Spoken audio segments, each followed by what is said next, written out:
Good evening, race fans. Welcome to CRN's live coverage of the Pit Road Speed Limit Racing Series as we're about ready to start off another season here as we are at the famed Daytona Super Speedway for race number 1. 55 laps on tap for the season opener here tonight.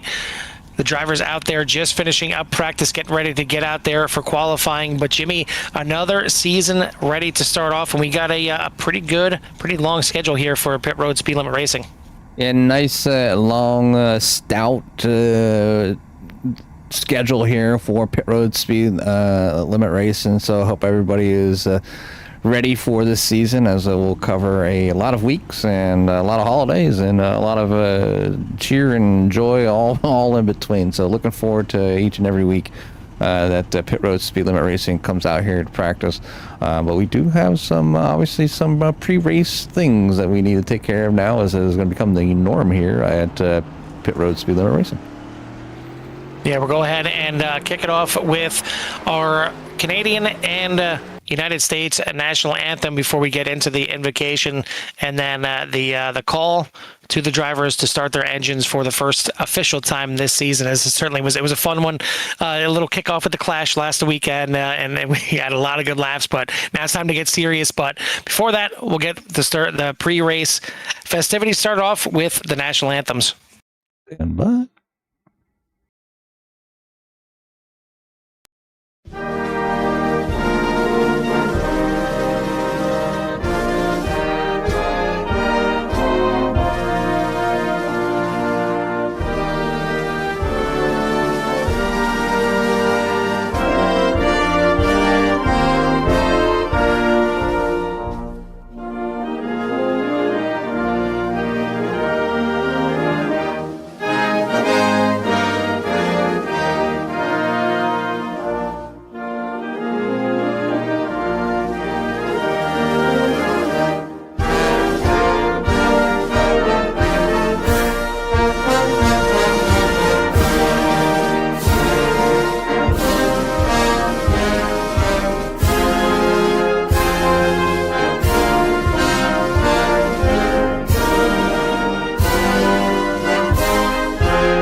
That was the national anthems for Canada and the United States to kick off the season here. But I guess officially kicking off the season, maybe the most, I don't want to say useless thing in motorsports here, but the qualifying at Daytona, probably the least thing that you really need the entire season. Doesn't matter where you qualify, you can work your way up through the pack. But Jimmy, I know you're one that doesn't mind sliding back through the pack no matter where you qualify. Is it kind of a benefit if you're planning on not being up there right away? Is it a benefit maybe to just not qualify altogether and just start right in the back?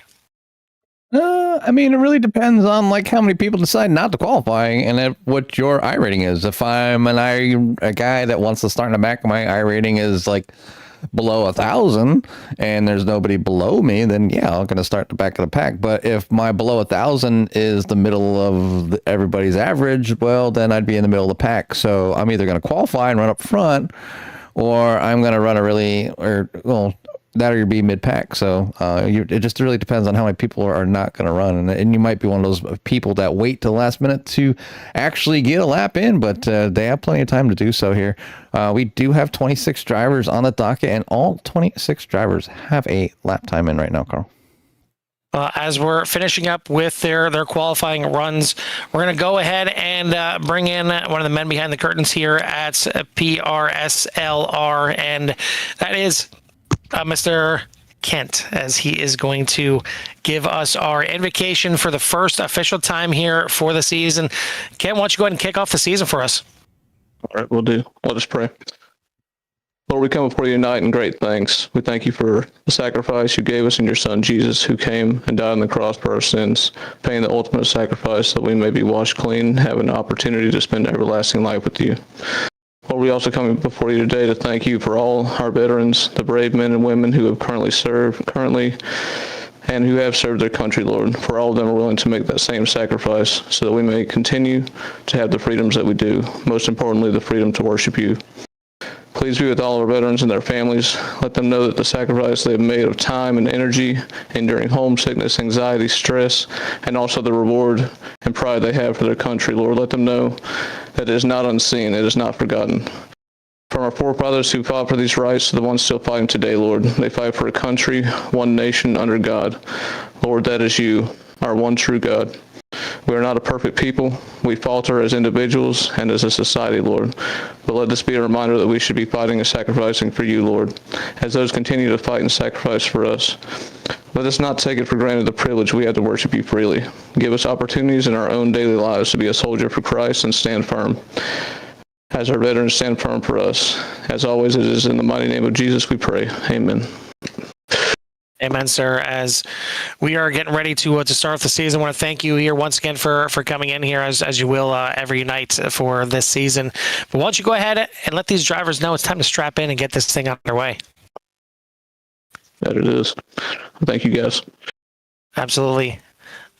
As that is our invocation for tonight, and brought to you by Kent here, as he always does, just getting one more person up here and ready, because Jimmy, we may have these drivers getting ready to get in their cars, but we need to bring in Cody, the man behind pit road to speed limit here. As Cody, we got to get this thing fired off here. We got to get these drivers ready to go. I know my son did the little shout out last night, and I know he's going to come back in for some of the special events, but it sounds like we got your son, and he's ready to get this thing started off here and let these drivers know what they got to do. Oh, yeah, absolutely. He's been practicing for like the last 5 minutes with me. Perfect. Go ahead. Let's give us a send off. All right, buddy. What? No. Go. All right, I think we're gonna need one more, Cody. It broke up a little bit. I want to hear a good one. I definitely heard the drivers and it cut out a little bit, so we need to have one more good one.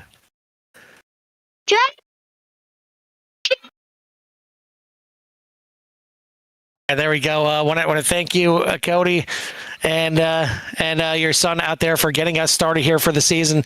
Cody, want to wish you luck out there, and hopefully you have a good race, and hopefully your son's out there watching the Searing coverage and seeing where Daddy can finish here tonight.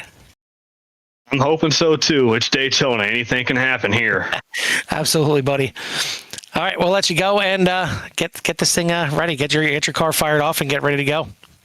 Yes, sir. Thank you. That is Cody Handler, driver of the 56 here tonight. And Jimmy, we're ready to go. We got 55 laps here on tap here at Daytona, 26 cars. Why don't you give us that rundown? Yeah, a little bit of a rundown here as the qualifying session. It will either be fast forward here but the times are in right now. They're obviously pushing it forward now, and the official rundown of the starting order will be now. So let me empty this. I should be able to go over to here, qualifying, and bring up the running order here. As TJ Hanley will be your pole sitter here tonight over Braden Craycraft. Then Dylan Emerson and Kyle Emerson make up row number 2. Harry Krantz will be in row number 3 with Matthew Hake. Josh Duncan and Dylan Jacobs will make up row number 4. Austin Wells with Kelly Akron will be row number 5. Richard Covington Jr. with Kent Bice will be row number 6. Row number 7, Cody Handler with Cody Brewer. Row number 8, Anthony Emerson with Tim Felker. And then we have Jeff Hedges with Ron Millam back there in row number 9. Rest of the field here, working our way back with row number 10 is going to be Charlie Stafford with Will O'Connor. Row number 11, Chase Bullard with Thomas O'Connor. Alec Luano with Bernie Reyes back there in row number 12. Row number 13, Tiffany Ellis with Dylan Large for your 26 driver field tonight. And you know, we kind of stressed how Daytona and the super speedway, it really doesn't matter where you start, but it does a little bit, you know, so you just got to be careful. If you're in the back, you know, obviously in the front, you only have to worry about the guy next to you maybe hitting you, but and if you're in the middle of the field, now you got to worry about you know, the front drivers maybe getting a little aggressive, trying to get that lead early.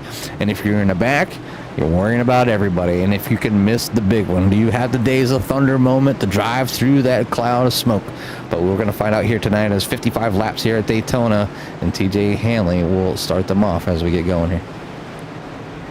Defending champion Dylan Emerson in the 6th, going to fire off there in 3rd. So good starting spot already for Dylan Emerson, and we'll see what he can do for season number 2, coming off the championship last season. See if he's got the spark to get it done here. But we got a pretty stout schedule here, and we'll take a run through it here real quick, as it's going to take a little bit here to get around the pace lap anyway. Obviously, starting off here at Daytona next week, we're going to head to the desert at Phoenix. We'll have a week off for Thanksgiving, and then get to fantastic track, Auto Club, as that's going to be race number 3. Echo Park, also known as Atlanta, is going to be in 2 weeks after that, as we'll have an off week in between. Echo Park will be on December 17th. That'll do it for 2025. Then 2026 is going to kick off on January 7th with Bristol Motor Speedway, Chicagoland, Indianapolis, and Worldwide Technology Raceway. February looks like this. Going to be Dover, back to Daytona for the night race. Looks like maybe a typo there, but Charlotte will be mixed in there as well, and then Pocono, and then yep, definitely some typos there, but Dega there as well. Then the playoffs, round of 12 are going to be Martinsville, Michigan, Kentucky. Round of 8 is going to be Texas, Las Vegas, and Kansas. And then the championship going to be at Homestead. But it all starts right here at Daytona. Barney is waving that first green flag of the season. We are racing here for the Pit Road Speed Limit Racing Next Gen Series. Yeah, and away they go down turn number 1 with a pretty decent start as they 2 wide all the way back to the field here from the beginning to the end as they work their ways through turn 1 and 2. It's going to be TJ Hanley taking an early lead down to the bottom as they work their way around to the first set of corners onto the backstretch. As they are looking good here so far, and a lot of patience here. 55 laps doesn't seem like a lot, but it is plenty enough here at Daytona to battle it out and try to stay safe. Patience here is the name of the game, I think, here tonight, Carl. And then if they can make it that far, that green flag, elusive green flag pit stop. Yeah, patience definitely needs to be on the mind of these drivers. I know you want to try and get up there. I know you want to lead some of the first laps of the season, you know, get a bonus point, what have you. But you got to be smart about it. You got to pick your spots here. Give plenty of room. No need to side draft. Don't need to do anything crazy right now. If you want to run too wide, that's fine. But give room. Give room side to side. It's not worth it. And even pushing the corners, you can see right there the 3 of Braden Craycraft pushing the 7 there. Josh Duncan through the corners. You can do that technically with these next gen cars. They're not like the Xfinity cars, or like the truck series, not like the ARCA cars. They're really planted, and sometimes to a fault. Sometimes they're a little bit too planted that they give you a false sense of security, a false sense of control, and you think, well, this is going to stick no matter where I put it. And unfortunately, that's when you get into some sticky situations. And hopefully these drivers just exercise a little bit of patience, avoid the three wides as much fun as it is, as much cool as it is watching up here in the booth. Just take your time. Take your time. We got a long yes, exactly. We got a long race, long season. Just pace yourself out there. But a little mid corner bump. But I mean, you do that right there in the Xfinity cars, and it's a massive wreck. But the three, given the shot there to the 7 out of 7 is going to back out a little bit. Some jockeying back and forth here. But Jimmy, I do got to say, kind of hungry for some Chili's, looking at that number 7 out front. And obviously that Chili's out there out front, but we're talking about looking at cars and looking at Charlie Stafford. I know he's back here in a number 28 machine, and I was just kind of looking around, and not something I see very often or even seen. But if I go to my to our basically post-race camera, or I'm looking at the car, and if you look, you probably can't see it on your screen because I've moved the cameras around, but if you look on the YouTube channel, on the top of that car above the window, the name of the driver is Ricky Rudd. Ricky Rudd was the driver that I rooted for back in the early 90s, and even when I watched him win his the first race I went to at Dover, Delaware, I ended up signing this lady's hat for her son, Ricky Rudd's name on a Tide hat. So it was really kind of cool, and just kind of brought back a memory, but not a name that you see very often on the window of a car, and just kind of glad to see that old school name out there. So just a shout out there to Charlie Stafford, bringing back a memory that I had many years ago. Well, you look at the car right in front there of hold that thought. We got a car in the wall, but keeping it straight here, so it's actually not going to be a caution as a 20 of Kelly Akron gets put into the outside wall. But we are going to keep it straight here, and no caution, no black flag here. But Kelly Akron certainly going to have to limp that number 20 back around. He's going to lose the pack. Going to need some help here for the second. Well, not the second half, but for the rest of this race, get himself back in the group. As we'll take a look here one more time to see exactly what happened, as it looked like it happened almost kind of entering turn number 3. Yeah, just take a look here, kind of what happened here with Kelly, and just back here, and just maybe catching the wall just a little bit here. I'll just go ahead and speed it up because they were able to catch it here. Looks like a checkup up there in front, so kind of going back. Oh, maybe a little net code off the one. Maybe a little bit, yeah. The one shot to the inside there pretty quickly. I'm not sure if there was actual contact or not, but yeah, Ken Bice trying to sneak to the middle to maybe avoid the 20, but a little bit of either net code, arrow push, whatever it was, is what sent the 20 up there into the wall. But we are going to keep it green as mentioned, and right now still side by side at the front, but it's now the 7 on the inside. And you talk about taking it back and bringing it back. Well, I remember back on my birthday going to Texas Roadhouse. So 91, certainly a throwback for me for a couple months ago. Another one making me hungry out there. Did you eat dinner tonight? I did, and I'm still full. But you give me a little Chili's, you give me a little Texas Roadhouse, I'll find some room. Listen, I'm not going to say no, all right? Just take the Chili's for a little chips and salsa, a little appetizer action, and then let me go for the encore or the entree at Texas Roadhouse. Oh, okay. And I guess might as well finish it off at Cheesecake Factory, for the dessert. While we're at it, just throwing that out there as well.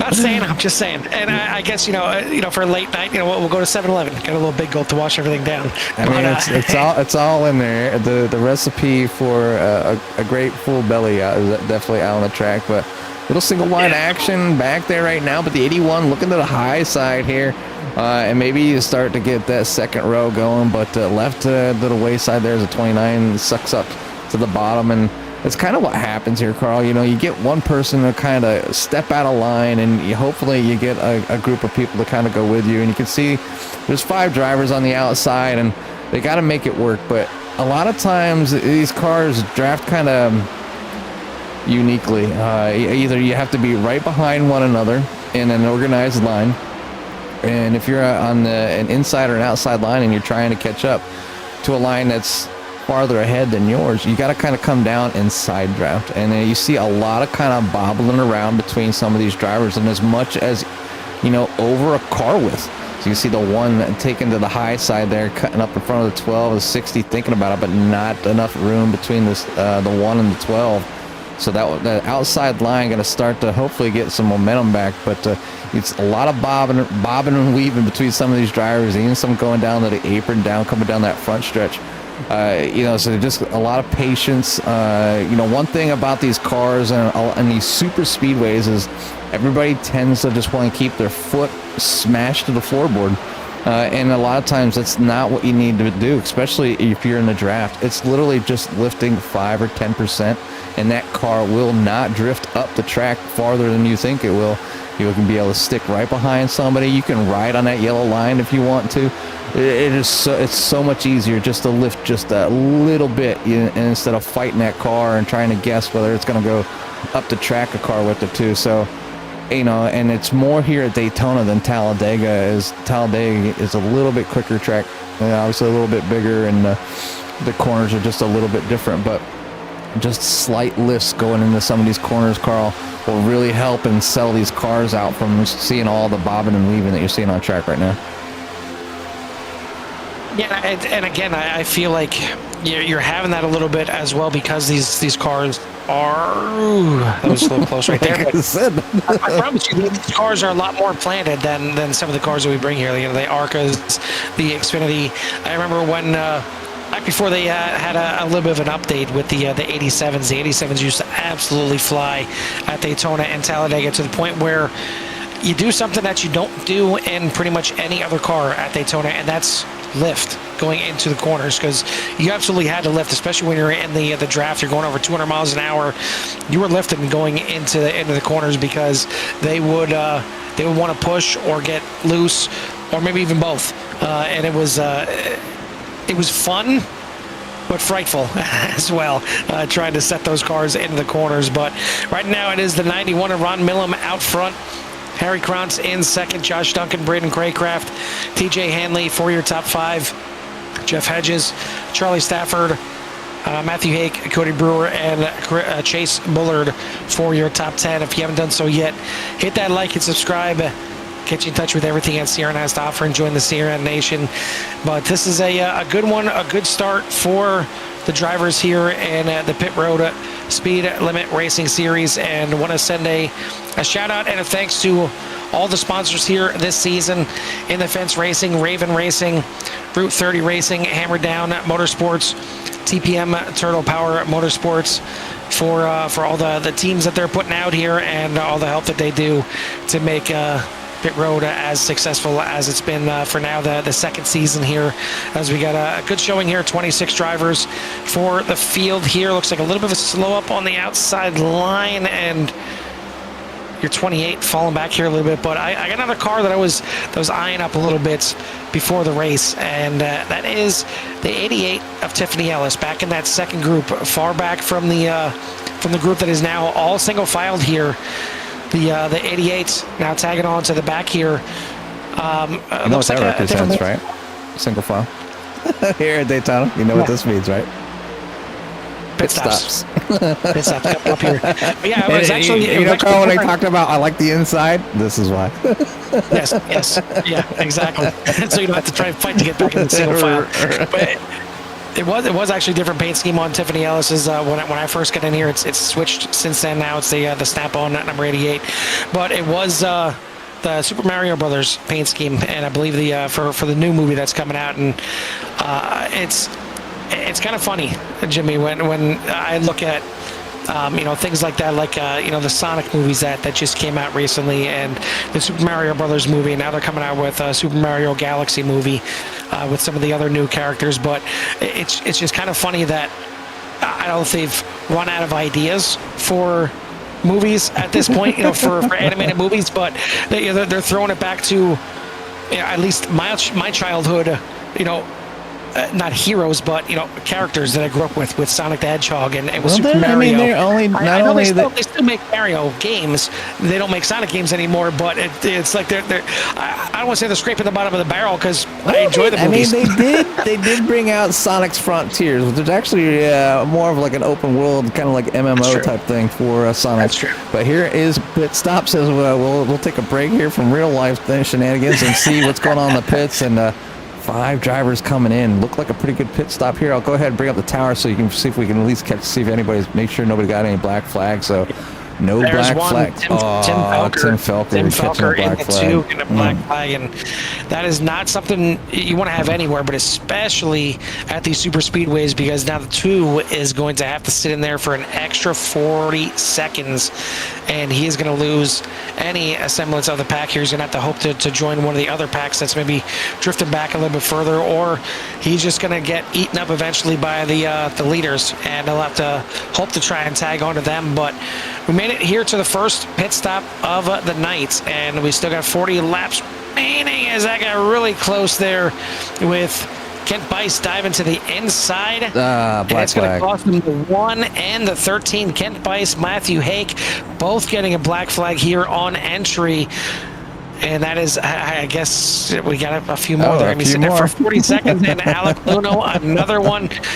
Jimmy, we talk about it so many times. All these drivers come out here and they want to practice. How do I get faster? How do I take this corner better? Granted, here at Daytona or at Talladega, you have to mash the throttle down, and you have to stay in the draft. You have to stay smooth. That's it.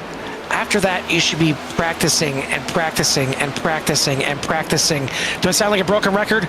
Practice some more. Pit stops, pit stops, pit stops, pit stops. It means so much, because right here, if a caution doesn't come out, all these drivers that got a black flag, they are out of it. Plain and simple. If we get no yellow flags, there is 0% chance, unless the entire field wrecks coming back to the line, they're out of it. And you do it on the first pit stop here. I mean, I'm not trying to throw shade at anyone in particular, but pit stops are so important at every single track you go to, especially here on ovals. I mean, they're just as important on road, but when you get to tracks like this at Daytona, where you have to get in and out with the group that you came in there with to have any kind of draft, you cannot have any mistakes. No, you don't want to have any mistakes right now here. And you can see there's only a few drivers still needing to come in, and they should be coming in this time by, and it's all these drivers see tires smoking up, and they really cutting it to the end. There's one by Anthony Emerson with a black flag. So a good portion of these drivers getting black flags. The other Dylan Emerson getting a black flag. So they're obviously flying, and then obviously, and there's another mistake. Shooting the box by a few boxes. Yeah. Still trying to get in there as a 42. This is a terrible first pit stop of the season here for the 42, and for our defending champion as well. Dylan Emerson is going to be sitting there in the 6 as well. Not going to be a good start here. So, I mean, you want to talk about patience and trying to figure this out. Well, now the top drivers, the ones that didn't get a black flag, it's going to be a lot smaller of a group here out front. And now you really want to practice patience. If you're those drivers, you won't want any chance of taking you out of the mix of this, because you could be just running, another 10 drivers for the win of this race. And you see right now, the group is definitely spread out. I'm sure eventually the group will get bigger and the other drivers will catch back up. But Braden Craycraft, Josh Duncan, and Harry Krantz, 3-car breakaway right now at the front. You see the 5 there, Dylan Jacobs trying to catch up as well. Yeah, and Dylan's like, he's just out of that. That's a lap car. Oh. I thought it was a 5 at the No, behind the top 3 there. Yeah, Dylan's back just a little ways. He's in a group of his own there, the 5, the 12, the 21, and the 29. So obviously another 4-car group. They need to. We talked about patience. Now we need to talk about being organized. Them cars getting in line, staying with each other. They don't want to be bobbing and weaving. They don't want the cars to be drifting up out of the way. Yes, the pusher that's behind the car leading that pack needs to come out and breathe, but the other cars need to stay in line if they want any kind of way to even possibly catch the other group that's in front. They have to be organized. If they're unorganized, they battle, they go too wide. That gives Braden Craycraft, Josh Duncan, and Harry Krantz the ability to just stay focused and just keep trying to pull away, keep that 2.2 second lead. But right now you can see that 2.2 seconds is starting to fall just a little bit, and all they need to do is just focus and have patience with each other, because there's still plenty of racing left. We're only on lap 21 of 55. There's still going to be more pit stops. There's going to probably be at least 2 more pit stops as if they can keep this thing under green. I'm impressed so far that they're able to get into the pits, keep it green this whole time, and get them green flag pit stops executed. They are very difficult here at a super speedway. You can see that the amount of people that got the black flags trying to push it to the limit. So it's like, be super safe and be a little slow, but then you can lose your teammates or catch a black flag, and then you can lose your teammates or partners as well. But right now it's all about consistency and trying to run together here and just try to keep it together. And obviously the front 3 just trying to just stay out front and just use the lap cars to maybe try to get drafts. You see the group of 3 it's starting to build up. You got the 95 and the 6 in tow behind. You got a couple cars in front of them as well that they can start trying to use to you get in that draft and get that speed of this group up faster than what it was. Obviously they're going to try to make the move and put a lap down. These drivers are probably not going to want to go a lap down, but it's kind of up to them. It's they're waiting for a caution. If you're a lap down, only one person goes, gets a lucky dog, and that's the first guy that's 1 lap down. So you need to be in front of the leader. If you're that close here at a super speedway, you might find yourself battling to get around that leader. And this is where battling is what they don't want to do here. You got to just get lined up. Do not battle at all. And you see the group getting a little bit bigger here at the front, picking up a few more cars. And the group's definitely spread out. You see that the Skittles, there's little spots of Skittles kind of all over the track right now. And right now they're all being led by the 3 of Braden Craycraft, Josh Duncan, Harry Krantz, Dylan Jacobs, Cody Brewer for your top 5. Richard Covington Jr., Jeff Hedges as Kent Bice off the track. Heavy impact there for the 12. We got some more cars up there in the wall. But again, we're going to keep it green here. Not sure. We got to take a look back and see what happened there to Matthew Hake and Kent Bice on this one. Yeah, it goes here with Matthew Hake. See what happens, and just maybe bad push. Oh. Yeah, that was a really bad push there as he was coming up on the 1. The 1 got a little bit of a bobble, and the 13 still tried to push him, and that was a heavy impact into the wall. And then 13 trying to get down and out of the way, but the 95 already committed. I guess because it was going through the grass. Maybe that's why there wasn't a caution for the 13. A yellow flag. It was off the racing line. But yeah, now it looks like Kent Bice. Did he have another incident here trying to get back around? I don't know. Up on the track. Too slow. Maybe too slow, and his tires were up on the raceway? Yeah, not sure. I don't know. I just seen it off track, and let's see. Caution as well with everything that was Thomas going. O'Connor went ahead and threw a caution. Looking at the chat. So admin's calling this is kind of bull. iRacing should have called a caution, and rightfully so, as they were wrecking down the front stretch. So caution comes here at lap 25, and it should be no shock to see all drivers kind of come down here, with the exception of maybe a couple though. Carl maybe trying to use this opportunity to get that wave around if the leaders come in. So all them drivers 1 lap down: Emerson, Felker, Luano, Emerson, Akron, Hake. Bice is already in the pits with a black flag, but maybe those drivers stay out, just possibly get a wave around and take that chance that another caution will happen. I don't know. I really don't know who's going to do what here, Carl. Here's what I'll say, and this will be me calling out the drivers. If you are a lap down right now and you do not stay out here to get a wave around, you're a bonehead. You need to stay out here.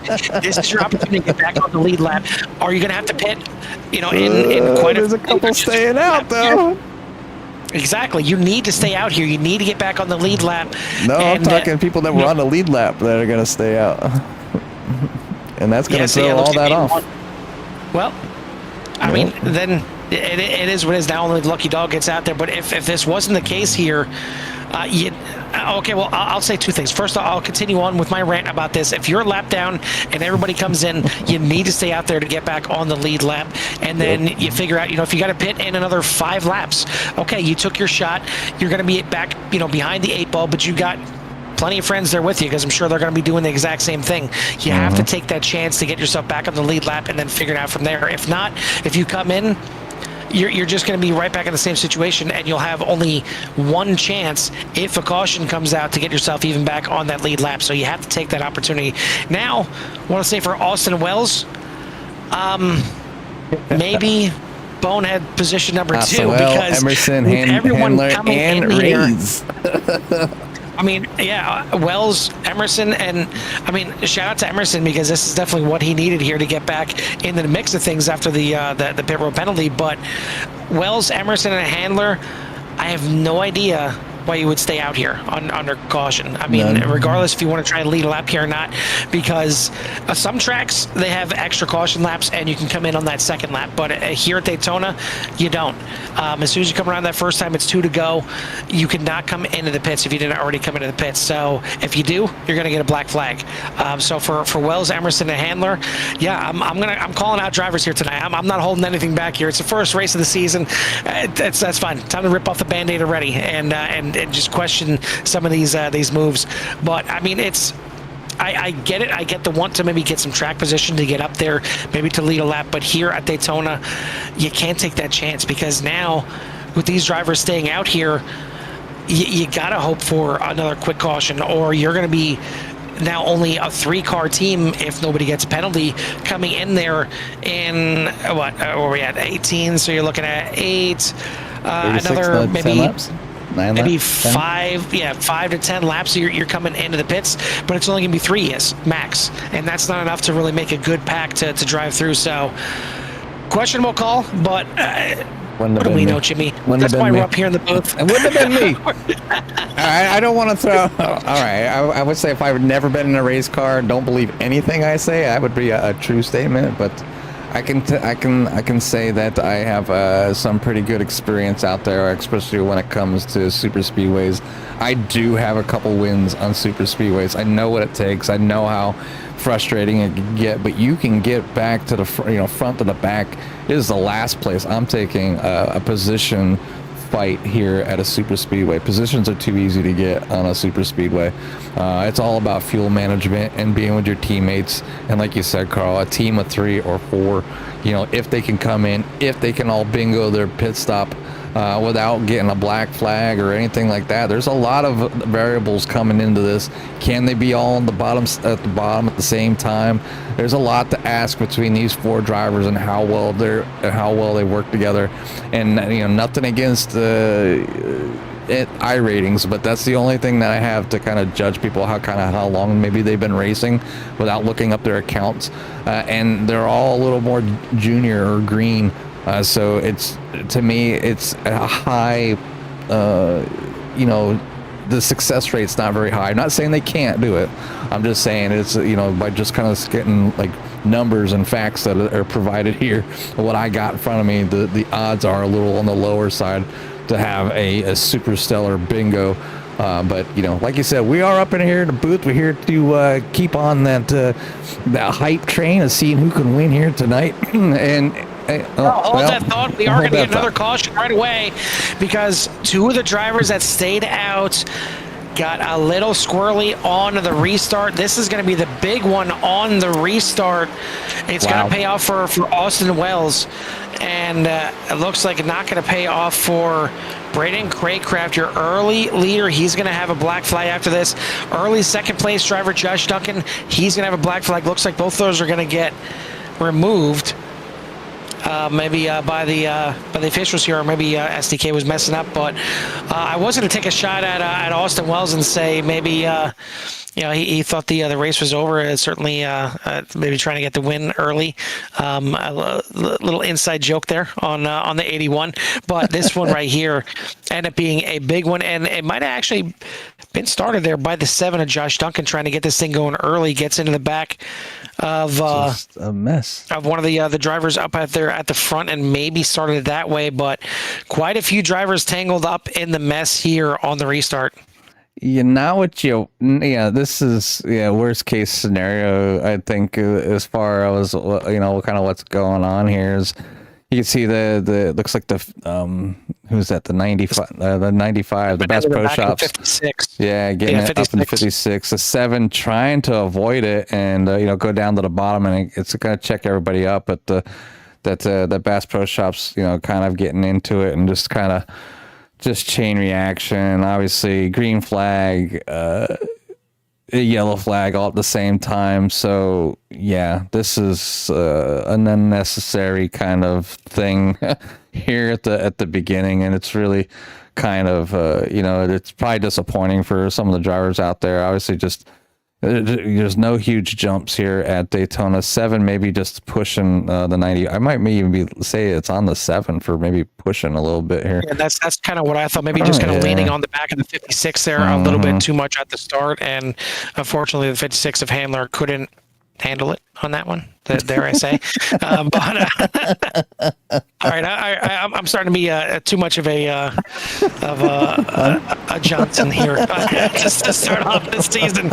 We'll just put it that way. But all of the puns. It's gonna help out Austin Wells if he pits. And Jimmy, if he doesn't pit under this caution, I mean, listen, me and a lot of the other pit road speed limit drivers on Monday night had some laughs at Austin Wells. It certainly deserved it for kind of what went on. But here, I may throw the headphones if he doesn't come in under this pit stop. He got granted a gift here. He needs to come in. And the guy gifted himself. Emerson, Kyle Emerson is in a position to take advantage of topping off and come in here. And even maybe a lot of the other drivers, if you're on the lead lap, you should be coming in. If you're not, then you could stay out and possibly try to risk getting back in the lead lap, but somebody's going to stay out obviously here, so those guys one lap down will have to battle their way the hard way or fight for that lucky dog. It is early on, there's lots of a season here to go, but right now we have 18 drivers on the lead lap, and you can see there by the list here on the left, Austin Wells is your leader with Josh Duncan, Harry Krantz. Tiffany Ellis finds herself up there in P number 4, up 21 spots. Richard Covington in 5th, Will O'Connor, Dylan Emerson, Chase Bullard, Kyle Emerson, Charlie Stafford for your top 10. Then TJ Hanley, Braden Craycraft, Thomas O'Connor, Matthew Hake, Dylan Jacobs, Ron Millum, Bernie Reyes, and Jeff Hedges, your 18 drivers on the lead lap. Then you have Cody Handler, Alec Milano, Tim Felker, Kent Bryce, Kelly Akron, Anthony Emerson, Cody Brewer, all 1 lap down, and Dylan Large finds himself 2 laps down. So some people might be down, but not everybody out. We have 25 laps to go, Carl. So the first 30 laps went by pretty good. It was pretty successful. Let's not overlook the great green flag runs that we had working on that pit stop, on that green flag pit stop. A couple obviously with the black flags. That's why they're a lap down, but still a great run. So I'm not gonna say anything was unsuccessful. I think it was a really good start to the race. Just a mistake there in the middle. Stir the pot up just a little bit, as a lot of races can do. So we'll see who will come out on top after these remaining laps. Well, and I'm going to continue with my ranting and say that this is absolutely a mistake, but not just for Austin Wells. I think this is a mistake for 90% of this field. Anyone that did not come in there on lap number 29, can you make it to the end? Probably not. Well, in fact, no, you won't be able to because it's 25 laps, but there is zero reason why you should not come into the pits right there and at least get fuel. And here's what I'm going to tell you why. That might be what Wells is thinking, but he's the only one that was in on lap 18 besides Emerson. And if they come in together, obviously they got some separation. That's only 2, so they got no teammates. I'm really kind of interested to see what the 81 and the 60 but are even, going to do. even all the drivers that pit on lap number 25, has it only been 2-3 laps since you last pit? Yes.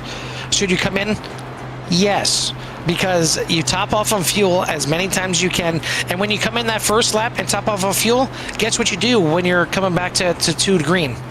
You come in again and you top off of fuel again. And this is me ranting as a crew chief for anyone out there that's listening. You come in and take your fuel, because then when you have 3, 4, 5 guys that do the same thing, you're all still on the same strategy. And guess what you get to do on that last pit stop? You take less fuel. Guess what that means? A lot slower, a lot quicker of a pit stop. You get out there, you get your advantage. You take any advantage that you can get at these play tracks. Does track position matter right now? Not at all. It means 0, other than trying to stay, in the spot that you're comfortable with, whether it's in the front of the pack, the back of the pack, anything like that. But track position should not be on your mind at all until you're getting close to, 5 to 8 laps to go. You got to try and figure out how to get your way best to that finish and get yourself in the best possible position. And if we have one more pit stop here, which it looks like we're going to have if we keep this thing green the rest of the way, you could take a shorter pit stop than everybody else, and it gives you a huge advantage by doing so. If you save a second in the pit stop right now, a second right now is difference in a ton of positions.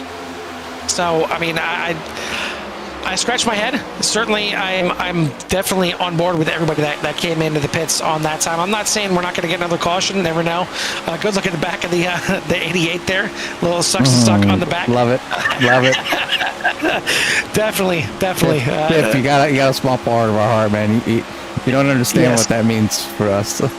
Yes. That is the official Core Racing League motto is sucks to suck. So love to see it out there. But yeah, I mean, that's with everybody that last pit on lap number 25. Now the 2 that still stayed out there with Austin Wells and with Kyle Emerson, they may be in line for 2 more pit stops, Jimmy. I don't know if they could make it on 1 more pit stop. So they gotta make it to. I think they gotta at least make another 3 laps, Carl. At least, or they're gonna be in trouble. What happened to whatever? I don't know. Maybe they have partners that are gonna come in. Maybe they have teammates that are up there now. But even if they come in at the same time, the fuel difference is gonna be so great. The times can be super different coming out of the pits. It could be a second and 2, and you could see. All right, here's the leaders, and all the way back a second would be all the way back here in like 11th. So, like that's the difference here. As you can see, if you're looking forward here from Will O'Connor back here in 11th, that's pretty much close to a second. But the bigger thing is, Jimmy, what is also a second? Usually the difference between having the draft and not having the draft. If you can get out there, if you have 5, 6 people in your group and you get out there a second faster than everybody else, that other group is not going to be able to draft you unless they run you down and figure out a way to get inside your draft. And that's a huge benefit. If you can get out there and you get your group ahead of everybody else and the other group can't get a sniff of your draft, that's what can be the difference between you 5 running for the win as compared to you and 16 others running for the win. I know I'm ranting quite a bit here tonight, but hopefully some of these drivers watch this back and realize like I'm trying to help out. I'm trying to let you know, this is a strategy that you should be looking at doing every time you come to these plate tracks. I'm not the best at plate tracks, so I try and look for any little edge that I can get on the competition, because out here, anything can happen and anybody can win. So if I can find a way to get some kind of benefit, some kind of edge on the rest of the field, that's absolutely huge. And these ways that you can do it. Can't confirm or deny that me and Carl, as much as we used to race each other on the track, when it came to plate racing, there would be times that it was just a simple handshake until at least 5 laps to go, between each other to make sure to be around or help each other out as much as possible, along with a few other drivers that we used to talk to quite often. and we would be there, and we'd come in at the same times. Whether we'd be talking to each other like, oh, I got a lap left, and we're like, all right, I got 3 laps. Well, let's go in now. So everybody was still together. It was a lot of talking back and forth, team or no team. It was just something kind of like a handshake because you just wanted to finish well. And then when you got down to it, we'd have some pretty decent finishes or caught up in a big one, and it would all mixed up. But yeah, some good races between me and Carl here on plate tracks, in working together with exactly what Carl is saying. Just kind of trying to use each other and some strategy when it comes down to it. You can't do it by yourself. It is so hard to come out on a plate track and be a winner solo. If you can get out front and you can get lucky and block and you get somebody to push you and follow you around, you might find that here, and that's what makes, I think, official plate track running pretty difficult as well.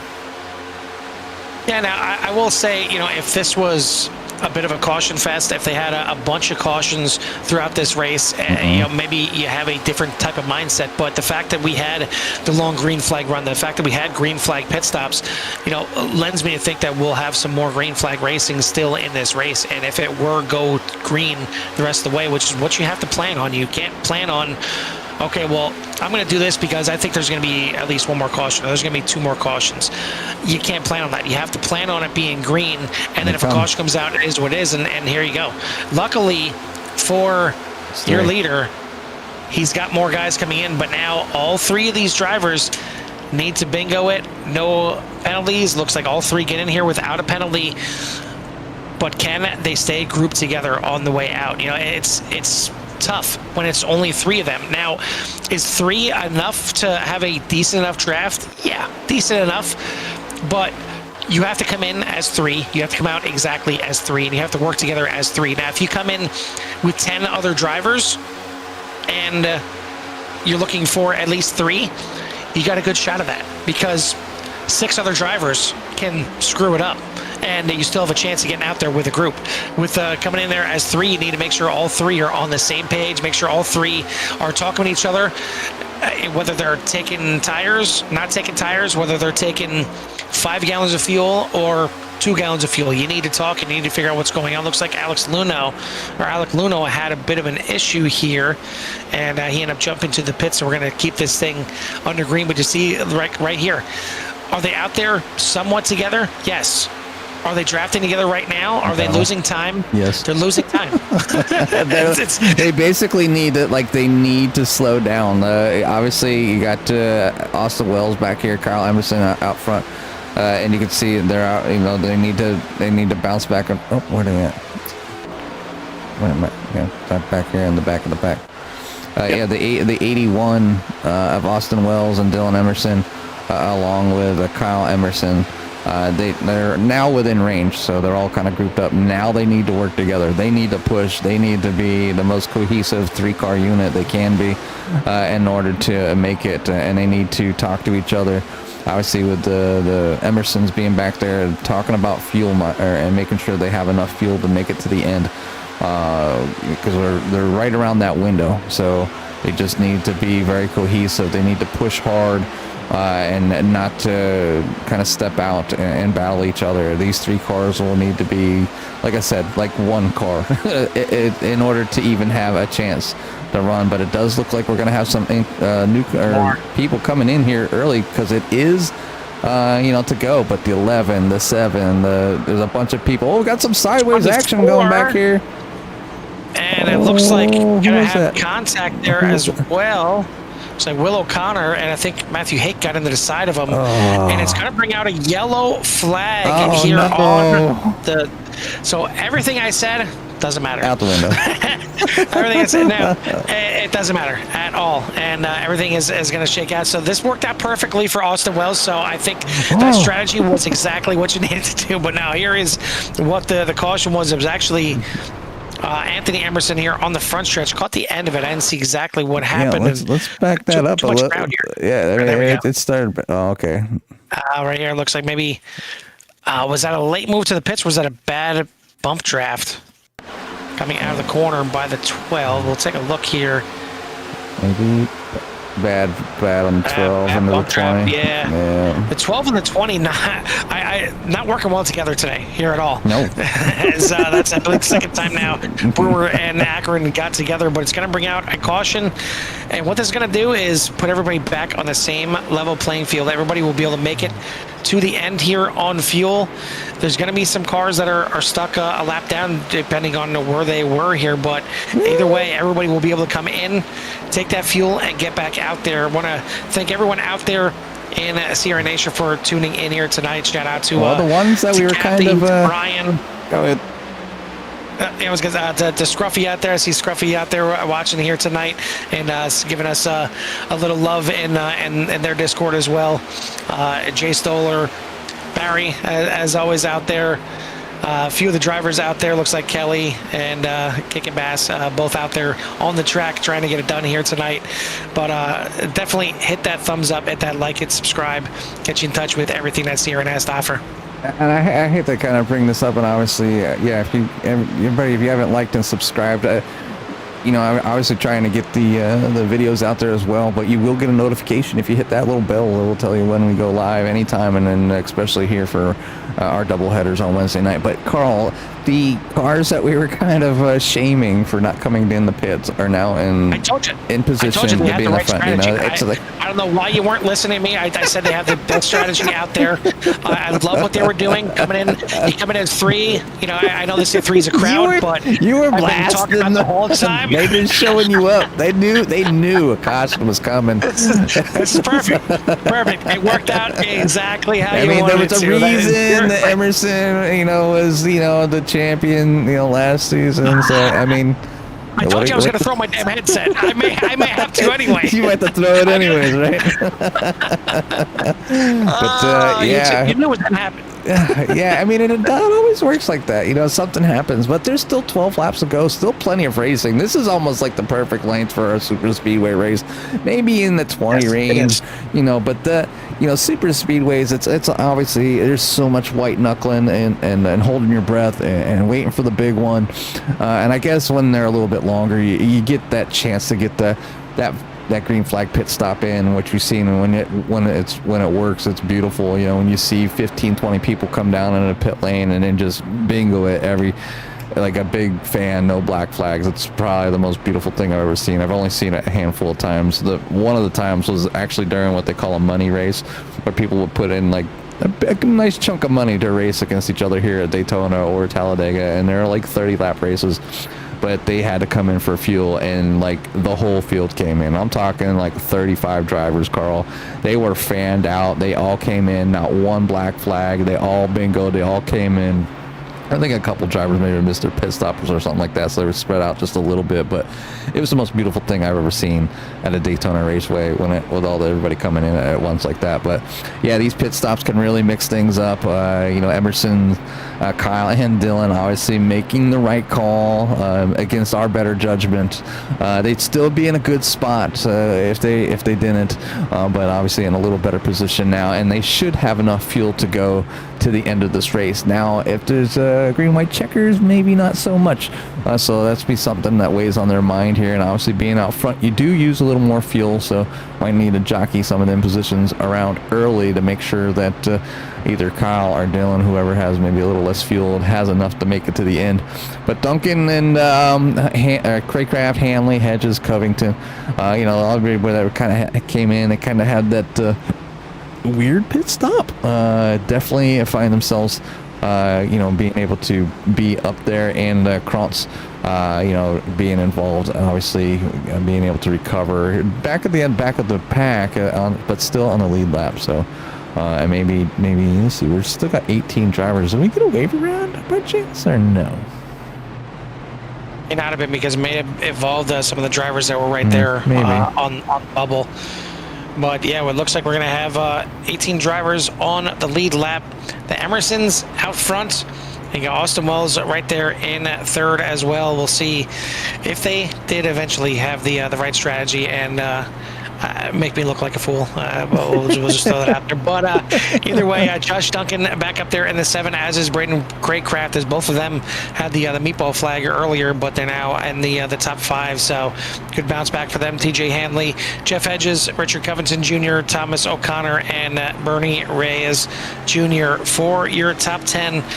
But it's not going to finish like that. I'll be proved wrong. Again, I'm sure it'll finish exactly like this. Take a snapshot. I will say it's the order's not probably going to change.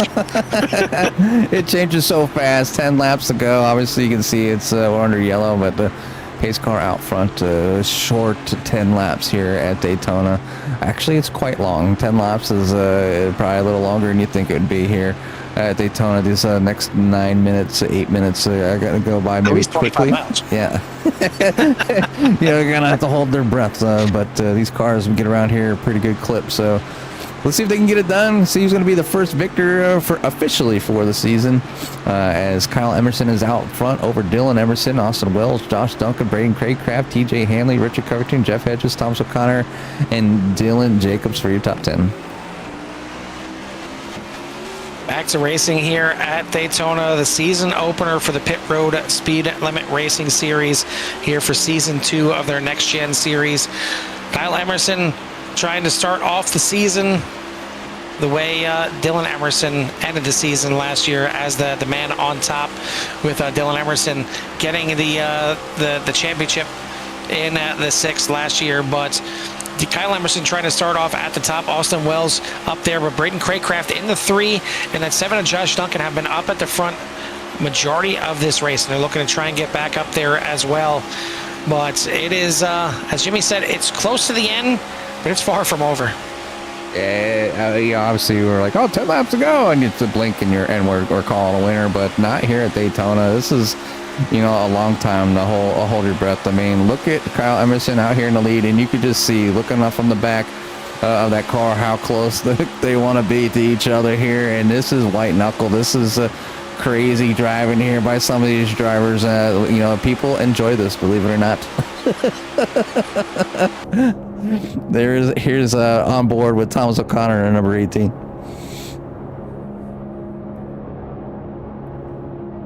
Not much that they can see, as obviously when somebody's in front of you, you can't really see everybody. 3-4 cars up in front of you. You're trying to poke your nose and get a glance at the cars farther up, and you can look to the left and the right and see the wall, or drivers kind of going by, who's got to run, who doesn't, and whatnot. It's definitely it can be a busy time here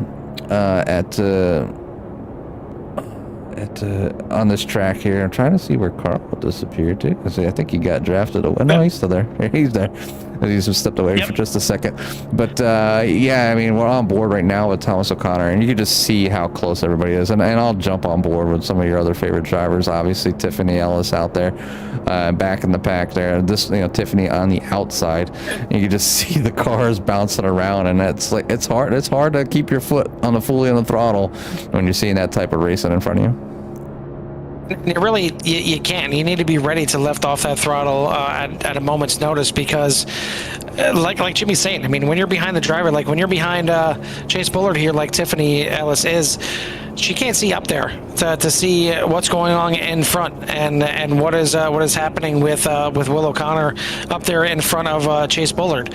You can't tell what's going on with anyone in front of the 54 when you're tucked up close behind, and you need to be like that in the draft and running as fast as you can. But you're kind of at the whim of what's going on in front of you. If there's a wreck and you're 6th, 7th in line, it's tough to avoid it, because you're going to be one of the last ones to know what's going on. There's going to be, first car's going to check up, then the second one, it's going to be an accordion effect, and you're going to be kind of just stuck in it. But here late in the race is what you need to do. But before we do that, why don't we have a caution here with less than 10 laps to go, as looks like Dylan Large involved, Anthony Emerson involved in this one as well. Cody Brewer looks like he might have been involved. We'll take a look and see what happened. Yeah, right before the caution came out, I see Cody Brewer here. So what happened here with the 12? Looks like with the 11 and the 42 getting together first. There goes the 12. And then the 12 gets sent down. Oh, down. Just missed the cone. So not going to get a penalty for unsafe entry. Might have been a break in that regard, but quite a few other cars getting involved in this one. I think the 16, Alec Luno, not going to be able to get a break at all here tonight. The 42, Anthony Emerson, certainly has had his fair share of getting involved in wrecks here as well. Looked like it maybe started with contact between him and the 11, Harry Krantz. But going to bring us under another caution here late in the race. Not at a green-white checkered time just yet. I don't think. Maybe we'll get a fifth green-white checkered here. But like you mentioned, Jimmy, I mean, a few of these drivers are the three drivers, especially that I ragged on quite a bit. Kyle Emerson, Austin Wells, and Dylan Emerson. Do they have the fuel for extra laps here at Daytona? I know they can save a little bit under caution here, but I'm sure when they came in, they took as little fuel as possible to try and get to the end of this race. If we end up going overtime, will they have to sacrifice their spots? Yeah, it's something, obviously we talked about taking the least amount of fuel and being in the right spot. They are in a good position right now, still sitting up there in P3, 4, and 6. So plenty enough good position to get a good run and possibly a win here. But yeah, you're talking about fuel now, and obviously around some drivers that have maybe just a little bit more, not much, and more in like Craycraft and Duncan and Hanley. But then you have the drivers that were in on lap 43: Covington, Hedges, Jacobs, Millam, O'Connor, pretty much the rest of the field, all the way back to Bice, which was the first car one lap down, and I think Bice will end up back on the lead lap here this time by, unless he was involved that incident, and you still see him out there, so which would lead me to believe he's probably going to get his lead lap or back on the lead lap. So we'll go back and ride on board with the number 1 for a little bit. Yep, there he is. Waffle House. Ben the Waffle House. I think they're I don't know what store is very popular in Pennsylvania these days, since I don't live up in that area anymore. But Waffle House, I think there has to be one like every mile around here, Carl, to be honest. I mean, they're in the running with Dollar General. Well, that's what I was going to say. It's the same colors as Dollar General. So I'm wondering if maybe they're owned by the same company, and it kind of like flies and moths are attracted to the light. Pennsylvanians are attracted to the Dollar Generals, and clearly, obviously, Floridians down there are attracted to the Waffle Houses. So yeah, maybe it's the yellow and maybe the yellow glowing light at night just attracts all the moths in there, and I don't know what it is, but yes, yeah, I did see the number 1 getting the wave around here, getting back on to the lead lap. Mm-hmm. And that will give us 19 cars back on the lead lap with a chance at this thing. And really, even though we only got a couple laps left in this race, 19 cars still have a chance at the win for sure, because anything can and will happen. I know I raced with a lot of these drivers on Monday night for their Xfinity Series kickoff at Auto Club, and it was certainly a fun one. And actually, I'm sorry, it wasn't at Auto Club. It was right here at Daytona. But it was definitely some strategy involved in that one, and it involved a last turn, last lap wreck, which a lot of times can happen at Daytona. So we'll see if we have a clean one here, or if we have some action here to finish this thing out. But it looks like should be getting the 1 to go this time by. So that will give us a green, white, checkered, but unofficially. So we're still at the regular distance. As the pace car lights are out, so we're going to double them up here. So it'll be a green, white, checkered here, but it's not going to be overtime, at least yet.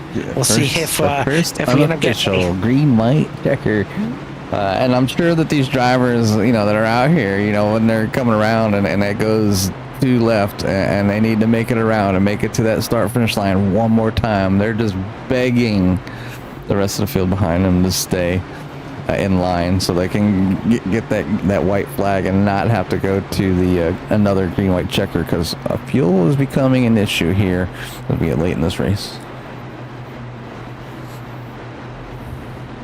Well, there at Daytona, it's not really a place where I can put up a poll for drivers because there's so many drivers that are up here. You can put up and a poll.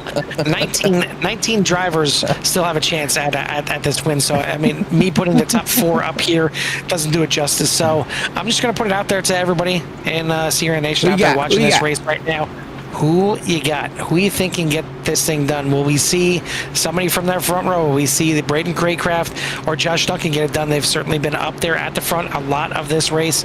Kyle Emerson, Austin Wells in the second row, TJ Hanley rounding out your top 5. Dylan Emerson, Richard Covington Jr., Jeff Hedges, Dylan Jacobs, Ron Millam for your top 10.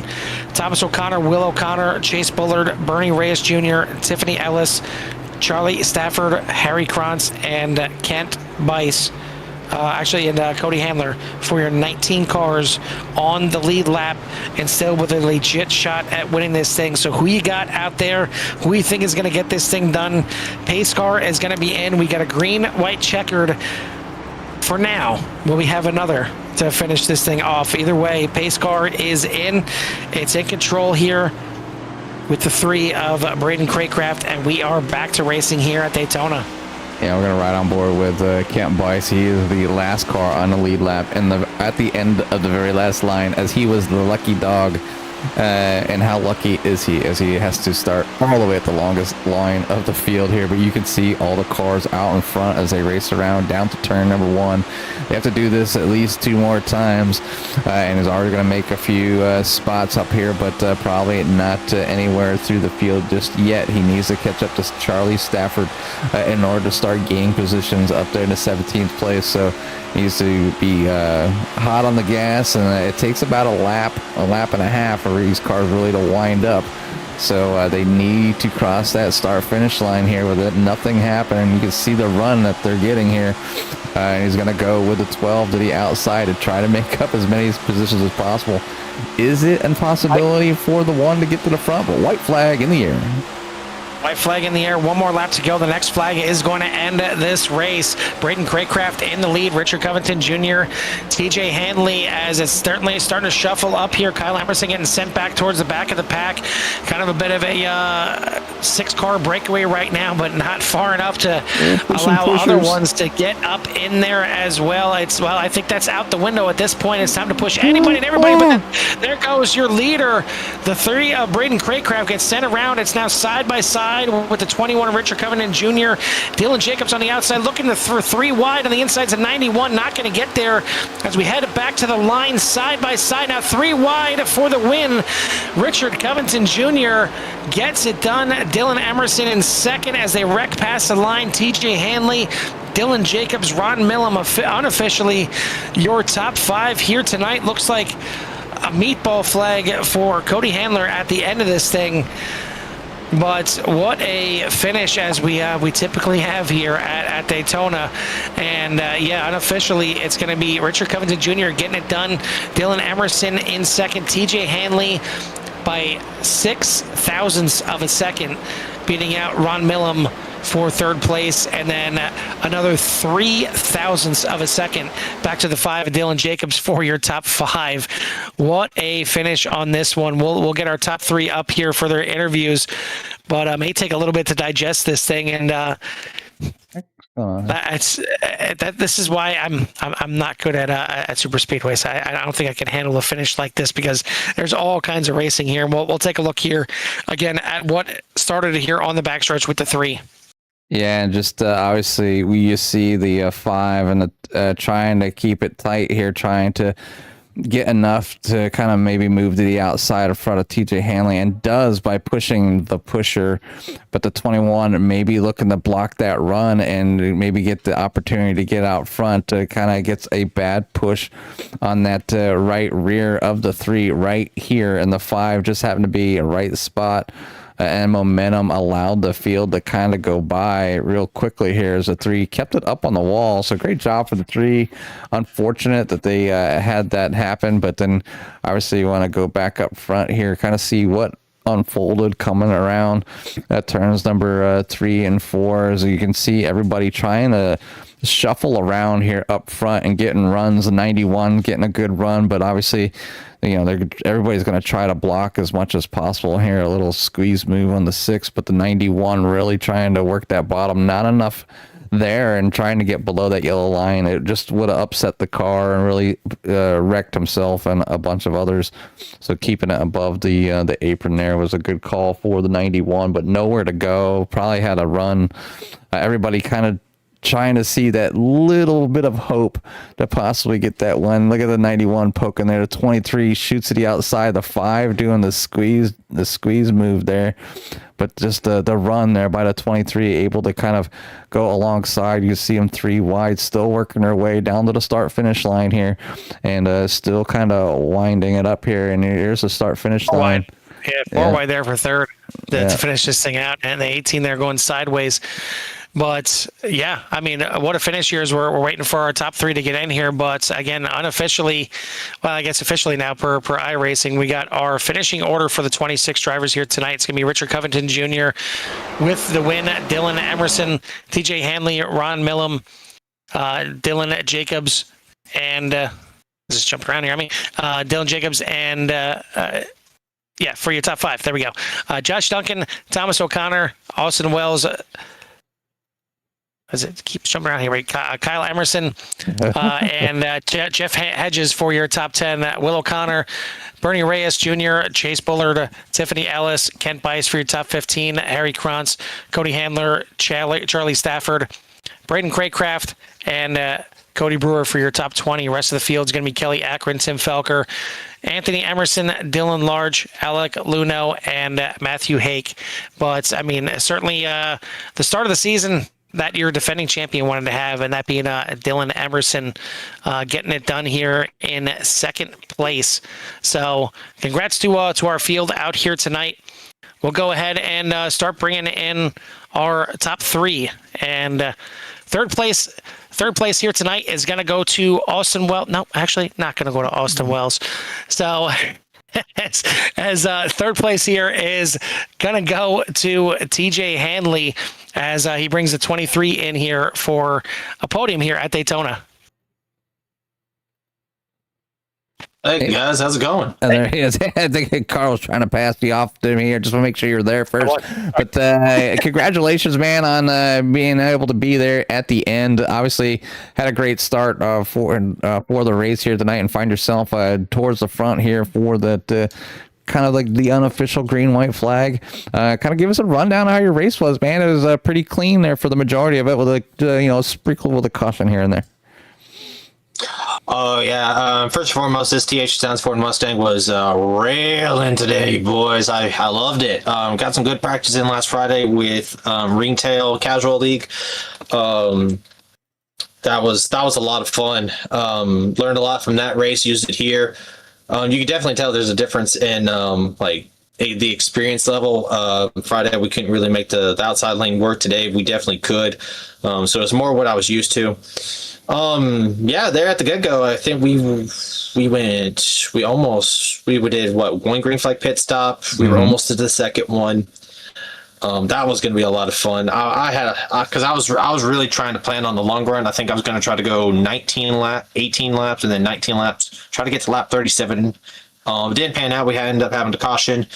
I think on that first restart, I think the leader got pushed or spun their tires. I don't exactly know. Got a little bit of damage from that, so I had to use a fast repair, but not a big deal because this is at Score, this is a beginners league, and you get 2 fast repairs, so not a huge deal. I do wish we kind of extend the fuel a little bit, but that's just is what it is.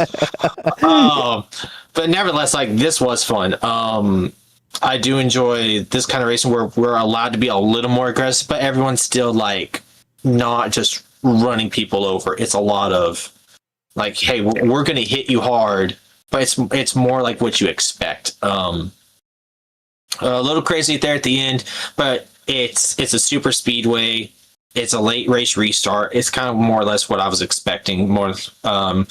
But yeah, started on first, led some laps, came home third by inches, which I mean, top 5 is guaranteed with me, boys. Let's just be real. Yeah, looking forward to more of the season. We got a lot of good races coming up, and for those watching, I do hope you get to watch more of this TH Designs car. Go do some more top 5s, and probably going to go to victory lane more than 2-3 times this year. Well, it definitely sounded like you had a blast out there. It was fun to watch. It's always good. Either beginner league or not, any league that can make a green flag pit stop at a super speedway is a plus in my books. So I think the drivers did a fantastic job out there. So shouting everybody out here tonight, along with TJ out here, who was able to come home here in P number 3. So great run, and I'm glad you had out there. We look forward to seeing you in the future. But before we let you get out of here, we'll actually give you the official time for any shout outs that maybe you forgot here before we let you go. Oh man, to all the THD crew. Oh man, there's too many people. Gary, Jay, Justin, Ryan, Aiden. Wow, there's too many people. I'm gonna have a list in front of me on the sticky note. Well, I know we've hit 3.7K likes on Trading Paints, and I'm really hoping to keep that rolling for next year. We got 2026 lineup coming up real soon, so I'm really excited about that. Nevertheless, we're probably going to do a couple more events for 2026 as well, and I'm looking forward to it, and forward to doing more stuff with PRSLR, and hopefully probably going to have some more conversations with y'all throughout the season. Yeah, well, we look forward to seeing you up here in the booth, and hopefully you get up on that podium. Congratulations, great looking car, and wish you the best of success, not only here at iRacing, but here with Trading Paints, whatever your goal may be. So again, congratulations, and we'll let you go celebrate with your friends and family. Thanks, Jimmy J. Thanks, Carl. Yes, sir. Thank you. That is our third place finisher here tonight, 23 of TJ Hanley. Second place here tonight is going to be the 6 of Dylan Emerson. And Dylan, coming off the championship last season, anytime you start off at Daytona, it is usually a crapshoot. It is just hoping that your season doesn't start off on the wrong foot. You're hoping to just get a decent enough finish. Coming off last season's championship, you finish here in second. This has got to feel pretty much like a win. Yeah, it really does. I was nervous when we had the first green flag pit stop because I almost threw the whole race away, getting that speeding penalty. Yes. Yeah, I think 3 of the 5 of you on that pit entry got a pit road speeding penalty. So I guess, if you're going to come in together, you get black flags together and you come out together. So I guess it still kind of worked out for you, but you certainly had some extra cautions in there to get you back up into the mix of it. But I mean, the finishes here at Daytona can always be wild. And is there a certain position that you would kind of prefer to be in coming to that white flag? I'd love to be second on the bottom.